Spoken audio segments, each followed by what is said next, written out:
అన్నిట్లో అన్ని చాలా ఓల్డీ కాబట్టి అన్ని డ్యామేజ్ అయిపోయినాయి. ఇది ఒక్కటి డ్యామేజ్ అవ్వలేదు. ఇది ఒక్కటే దీంట్లో ఇప్పుడు చూసారు ఇక్కడ లైన్స్ ఉన్నాయి చూసారా, 8 ఉన్నాయి. 8 లైన్స్లో ఉన్నాయి, రౌండ్ కొన్ని బాల్స్లో ఉండి చూసారా, 8 ఉన్నాయి. కౌంట్ చేయండి.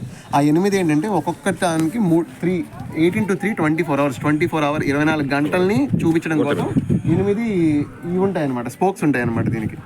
సో మన డేని అదే మన రోజు 24 గంటలు చేయడానికి. ఇంకోటి ఏంటంటే ఇక్కడ చిన్నగా బొమ్మలు ఉన్నాయి చూసారు కదా, ఇలా రౌండ్గా బొమ్మలు ఉన్నాయి చూసారా, అవి ఏంటంటే ఒక రాయల్ లేడీ అంటే ఒక క్వీన్ అనుకోండి, లేదంటే ఒక పెద్ద రాయల్ లేడీ, ఒక క్వీన్ తన డైలీ లైఫ్ సైకిల్ అంటే తన ఒక రోజు చేసే పనిని మనం 24 గంటలు మనం రోజు ఏం పని చేస్తాం అనేది ఒక అమ్మాయి, ఒక రాయల్ లేడీ 24 గంటలు చేసే పని అనమాట. స్టార్టింగ్ ఇక్కడ నుంచి పొద్దున్నే లెగడం, ఇలా చూసారు కదా, లెగుస్తున్న దగ్గర నుంచి లెగుస్తుంది, తర్వాత స్నానం చేస్తుంది అనమాట అటు పక్కన చెలికత్తెలతో. నెక్స్ట్ స్నానం చేసిన తర్వాత మనం వాకింగ్ ఎలా ఇది చేస్తుంటాం ఆ టైప్లో వాళ్ళకి గుర్రాలు ఉంటాయి కాబట్టి సైట్ సీయింగ్ చూసుకొని తర్వాత ఆమె అందం మేకప్ అవ్వడం, లేకపోతే ఇది ఓకే. ఇది మార్నింగ్ డ్యూరేషన్. అక్కడ నుంచి ఉన్నాయి చూసారు, అవన్నీ కూడా ఏంటంటే నైట్ టైం అనమాట. ఆమె నైట్ టైం చేసేవి ఇంకా అలాగే చెప్పారు అవి అంతే. నైట్ టైం పడుకోవడం కానీ అది అన్నీ ఉంటాయి కాబట్టి